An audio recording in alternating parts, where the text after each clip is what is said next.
My husband was in the ICU after a car accident. I was ready to sell the house to cover his medical bills, but the clerk at the property office stopped me cold. This property has already been transferred to a Miss Maya Henson. When I got home, my mother-in-law shoved me and my suitcase out the front door. Get out, there's no place for you here. My 7-year-old son stood holding Maya's hand, looking at me like I was garbage. Your real baby died a long time ago. I'm actually Auntie Maya's son. I dragged my suitcase to my parents' house. My mother slammed the door in my face. Your brother's getting married. There's no room for you here. Homeless and desperate, I pawned the gold jewelry my husband had given me every birthday for the past decade. Sorry, ma'am, these are all fake. That was when it finally hit me.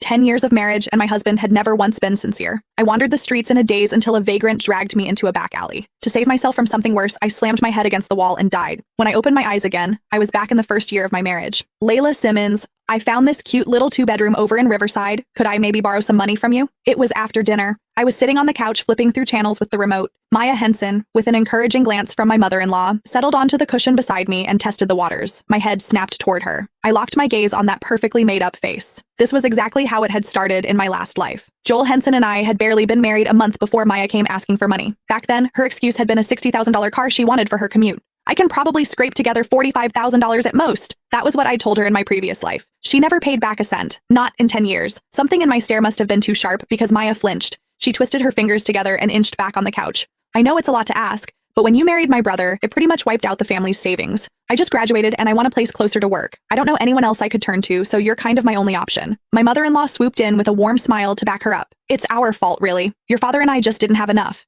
Between the $150,000 for the house, the $27,000 bride price, and the $30,000 wedding banquet, we're tapped out. Maya needs a place of her own. You're her sister-in-law. Surely you can help a little. So marrying into this family had somehow turned them into charity cases? I'd put up $75,000 of that house money myself, and I was the one living with them, not the other way around. The $27,000 bride price, I'd matched it with a $30,000 car as my dowry. The $30,000 banquet, he would have had to throw a wedding no matter who he married.